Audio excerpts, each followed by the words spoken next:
भगवान के बन जाओगे तो तुम भी बन जाओगे।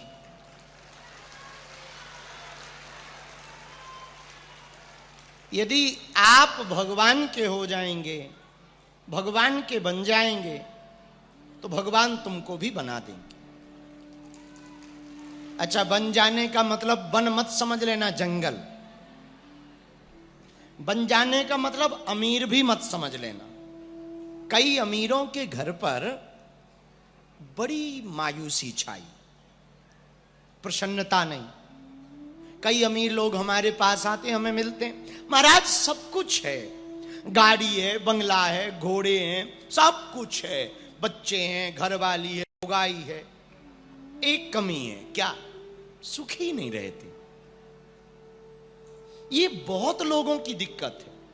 एक उपलब्धि पा लेने के बाद मन में एक बार आता है कि अब क्या रह गया, किसके लिए करें और क्यों करें, ये मन में आता है।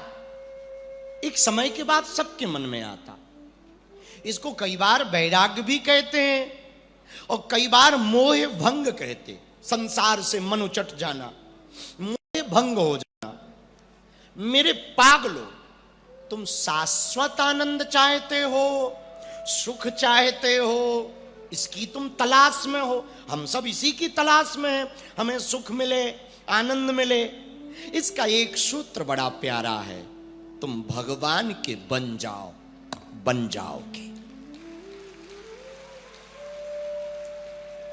आप भगवान के हो जाएंगे, भरोसा है, भगवान आपके हो जाएंगे।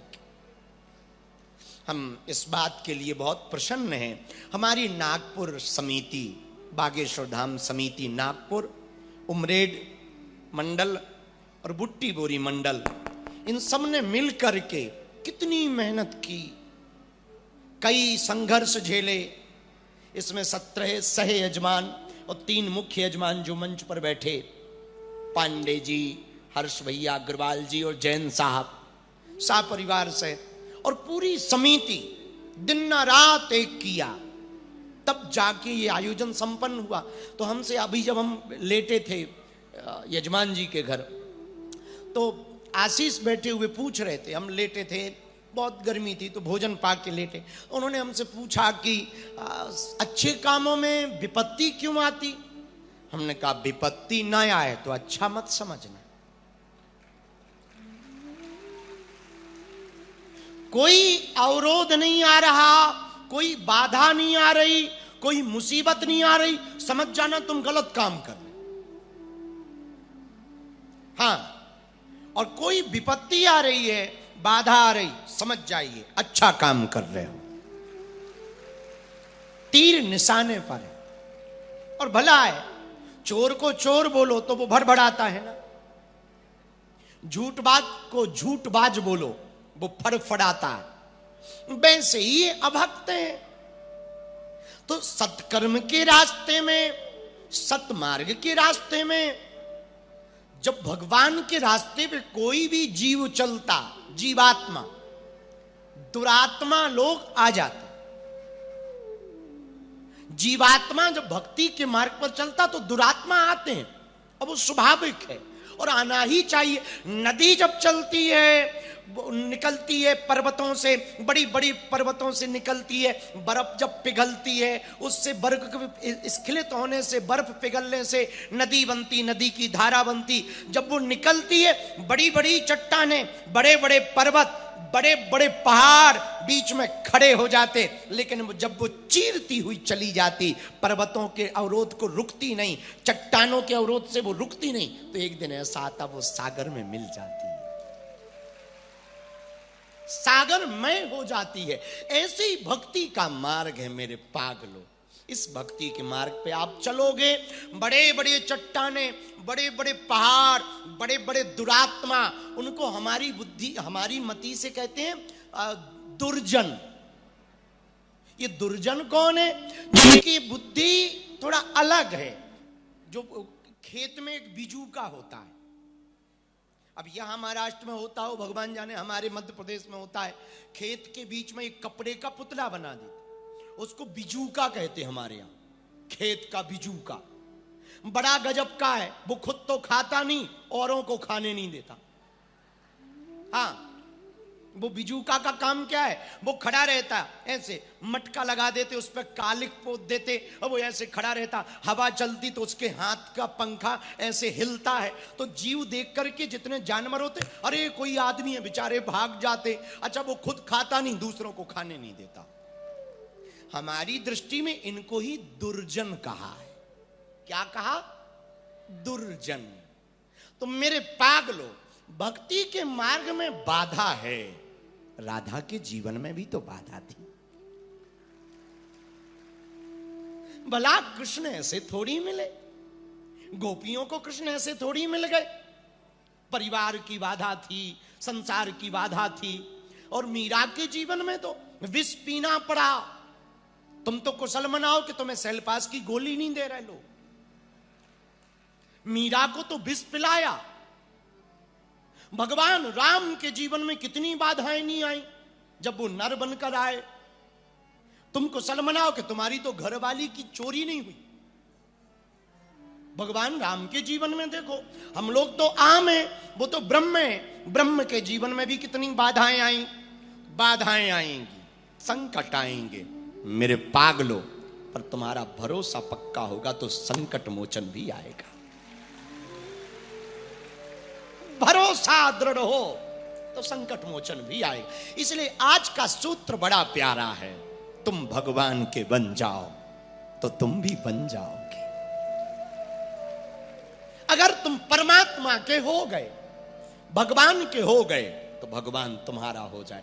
हमने आज किसी को दिन में बोला, पता नहीं कल भी बोला हो, आज हमने बोला और वो बात हमें याद आ गई। हम तुमसे फिर से कहना चाहते, नागपुर के पागलो, तुम भगवान को प्रेम करो, ये आस्था है, पर भगवान तुम्हें प्रेम करने लगे, ये भक्ति है। ऐसा काम करो हमारा ठाकुर तुम्हें प्रेम करने लगे, हमारा प्रभु तुम्हें प्रेम। और हमारा प्रभु कब प्रेम करेगा? एक बात और हम अपने लोगों को जरूर कहें, हमें किसी को भी जवाब नहीं देना। जो कहना चाहिए नॉर्मल में कह दिया बस। किसी से बदला नहीं लेना है। बदला क्या लेना? बदल देना है। बदला लेने पर भरोसा मत करो, बदल देने पर भरोसा करो। एक नाव में एक महात्मा बैठे थे, बहुत पुरानी बात है, होंगे कोई नागपुर के महात्मा, बहुत पुरानी बात। वो नाव में बैठे हुए थे, नाव जा रही थी, पानी में नाव नदी में नाव चल रही थी, पानी में नाव थी, एकदम लहरें लहरा रही थी। अच्छा, महात्मा तो सीधे साधे खाए पिए पर टकला थे। अच्छा, महात्मा टकला, एक तो वैसे ही महात्मा एकदम चमकते रहते, ऊपर से टकला में उनकी चांद और चमकती। इन महात्मा की भी चांद चमक रही थी। तो एक दुर्जन व्यक्ति बैठा था, दुरात्मा, कपटी, संत विरोधी। वो महात्मा की टकली को देख करके बोला, वाह क्या चांद चमक रही है, लगता है 4 जूते मारे, मजा आ जाएगा। अब बताओ, महात्मा ने सुन लिया, कुछ नहीं बोले महात्मा। तो किसी ने कहा कि बड़े बाबरे हो, वो तुमको कह रहा है कि तुम्हारी चांद में 4 जूते मारे और तुम चुप हो। महात्मा बोले, क्या बोल रहा हूं, भगवान जाने। इतने में आकाशवाणी हुई, बाबा इस व्यक्ति ने तुम्हारी निंदा की, कहो तो मैं नाव पलट दूं। महात्मा हंस के बोले, बाबा प्रभु पलटना ही है तो नाव मत पलटो, इसकी बुद्धि को पलट दो। ये नीति रखोगे तो तुम भगवान के बन जाओगे। भगवान के बन जाने का अर्थ है हमारे आचरण का परिवर्तन हो जाए। तुम्हारा परिवर्तन काया का ना हो, अंदर की माया का परिवर्तन हो। बहुत से लोग पूछते भगवान की कृपा नहीं होती। भगवान की कृपा आचरण के परिवर्तन से होती है। तुम्हारा आचरण परिवर्तित होगा, विचारधारा परिवर्तित होगी, तुम्हारे सोचने की क्षमता परिवर्तित होगी, तुम्हारे कहने की क्षमता, कहने की शब्द शैली परिवर्तित होगी, तुम्हारी कथनी और करनी दोनों एक हो जाएगी, तो भगवान तुमसे प्रेम करेगा, भगवान तुम्हें चाहेगा। और जिस दिन भगवान ने प्रेम करना शुरू कर दिया ना, जगत पीछे लगा रहे, तुम्हारा बाल बांका नहीं होगा। और सहना तो सबको पड़ा, सहते ही हैं। ईश्वर के मार्ग में तो सहा जाता है। किसको नहीं सहना पड़ा? जितने भक्त हुए सबको सहना पड़ा। इसलिए मेरे पागलों, आज का सूत्र याद रखो।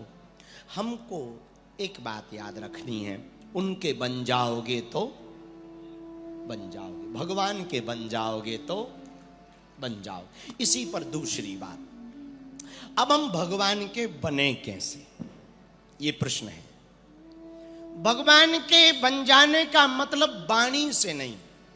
हम वाणी से बोलते हैं हम भगवान के हैं, भगवान हमारे हैं, तिलक लगा लेते हैं, कपड़ा पहन लेते हैं, हमारे जैसे लाल पीले थोड़ी मालाएं डाल लेते हैं, ये भगवान का बन जाना नहीं। आचरण से भगवान का बन जाना। और जब तुम आचरण से भगवान के बन जाओगे ना, तब तुम्हारा प्रत्येक कर्म पूजा हो जाएगी। तुम्हारे द्वारा बोला हुआ शब्द मंत्र होगा। तुम जो बोलोगे वो भक्ति होगी। तुम्हें पता है महाराष्ट्र की एक भक्तनी हुई जनाबाई, कितनी अद्भुत भक्तनी हुई जनाबाई। क्या अद्भुत भक्ति थी। जब वो कंडे पाती थी, उपले लगाती थी, विठ्ठल विठ्ठल विठ्ठल विठ्ठल विठ्ठल कह के लगाती थी। एक बार एक महात्मा ने नाम सुना कि एक बड़ी भक्तनी है जनाबाई, तो वो जरा दर्शन करने आए कि जरा हम दर्शन करें वो जनाबाई कौन है। जैसे ही जनाबाई के गांव में पहुंचे, मोहल्ले में पहुंचे, तो दो माताएं लड़ रही थी और लड़ाई का कोई कारण नहीं, कंडों के ऊपर, उपले के ऊपर लड़ाई हो रही थी। वो कह रही थी ये हमारे उपले हैं, वो कह रही थी नहीं नहीं मेरे उपले। महात्मा ने कहा कि अरे देवियों माताओं तुम लड़ क्यों रही हो, क्या बात है, दोनों आपस में बड़ी लड़ रही हो, ये मेरे उपले हैं ये तेरे उपले हैं। ये उपले मेरे तेरे थोड़ी होते, अपने आधा आधा बांट लो। उपलों में क्या लड़ना, कंडों में क्या लड़ना, वो तो गोबर के ही है, गाय के गोबर के ही है, उनमें क्या लड़ना कि ये मेरे के तेरे। नाम थोड़ी लिखा, सील सिक्का थोड़ी है, ये मेरे खेती थोड़ी है कि मेरी है कि तेरी है। उपले ही तो है, बांट लो। एक दो किसी को अतिरिक्त मिल भी जाए तो क्या लगेगा। एक मां बोली ना ना ना ना महाराज, मेरे उपले मैं हूं लूंगी, मेरे उपले में निशानी है, पहचान। क्या पहचान है महाराज, मेरे जो उपले हैं ना उनको कान से लगा के सुनोगे ना, उसमें से विठ्ठल विठ्ठल की आवाज आती है। विठ्ठल विठ्ठल बोलते हैं, विठ्ठल विठ्ठल हो।